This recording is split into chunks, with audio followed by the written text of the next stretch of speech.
آج ایک بندہ چوری کرتا ہے، ڈاکے مارتا ہے، ظلم کرتا ہے، جور و تعدی کے بازار کو گرم رکھتا ہے، اپنی طاقت کے بل بوتے پر، اقتدار کے بل بوتے پر، اپنی اثر و رسوخ کے بل بوتے پر، اپنے منصب کے بل بوتے پر وہ کمزور کو دبا لیتا ہے، غریب کی گردن مروڑ دیتا ہے، غریب اس کے سامنے بات نہیں کر سکتا، اور ساری زندگی وہ ڈاکو، وہ چور، وہ بدماش، وہ گنڈا، وہ اشتہاری دندناتا رہتا ہے، اور اس کو نہ کوئی عدالت پکڑتی ہے اور نہ قانون اس کی گرفت کر سکتا ہے، اور نہ بستی میں، محلے میں، گلی میں اس کے سامنے کوئی آواز اٹھا سکتا ہے، اور کمزور ساری زندگی پسا رہتا ہے۔ تو مرنے کے بعد اس لیے وہ عدالت رکھی گئی ہے۔ اللہ تعالیٰ نے قرآن مجید میں ارشاد فرمایا قیامت کے دن کیا ماننے والے اور انکار کرنے والے دونوں، کیا ہم ان کے ساتھ ایک جیسا سلوک کریں گے؟ ما لکم کیف تحکمون، یہ تم کہاں سے فیصلہ لائے ہو؟ یہ بات تم نے کہاں سے گھڑ لی ہے؟ مرور زمانہ کے ساتھ جو مسلسل مشق ہوتی ہے تمہاری اس دنیا کے اندر، اس سے تم سمجھتے ہو کہ ایسا ہوگا، لیکن ایسا ہوگا نہیں۔ وہ ایک الگ نظام ہے، اور اس نظام میں آپ کو ایک ایک چیز اللہ کے حضور لے کے پیش ہونا ہوگا۔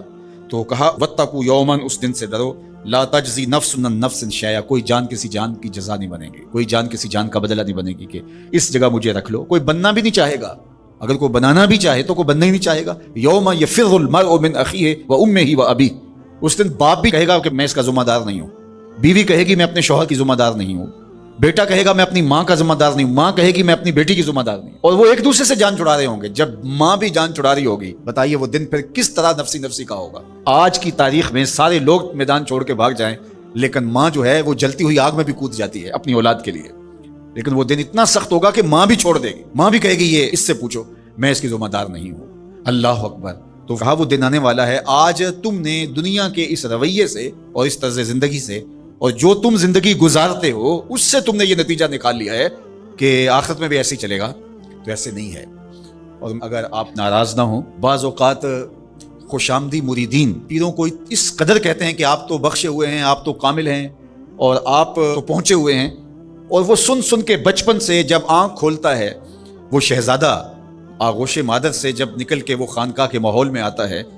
تو وہ یہی سنتا ہے کہ یہ کوئی الگ مخلوق ہے، تو آہستہ آہستہ اس کی طبع کے اندر بھی یہ راسخ ہو جاتا ہے کہ مجھے تو کوئی پرسش نہیں ہوگی، میں تو شریعت سے، قانون سے، اخلاقیات سے مبرہ ہوں۔ ہم نے دیکھا ہے کہ پیروں کے بیٹے بالکل نوخیز بچے بوڑھے سفید داڑھیوں والوں کی تذلیل کر رہے ہوتے ہیں اور ان کو غلاموں کی طرح سمجھ رہے ہوتے ہیں۔ ان کا خیال ہے کہ ہم ان کے اوپر جو ہے وہ کوئی حاکم بن کے آئے ہیں۔ یہی سیاستدانوں کا حال ہے، یہی باقی طبقات کا حال ہے۔ تو وہ ماحول ایسا ان کو دیا جاتا ہے، اور وہ پھر آہستہ آہستہ یہ سمجھتے ہیں کہ ہم تو بخشے ہوئے ہیں، اور ایسا ہوتا ہے کہ وہ بیچارے دعا سے بھی محروم ہو جاتے ہیں۔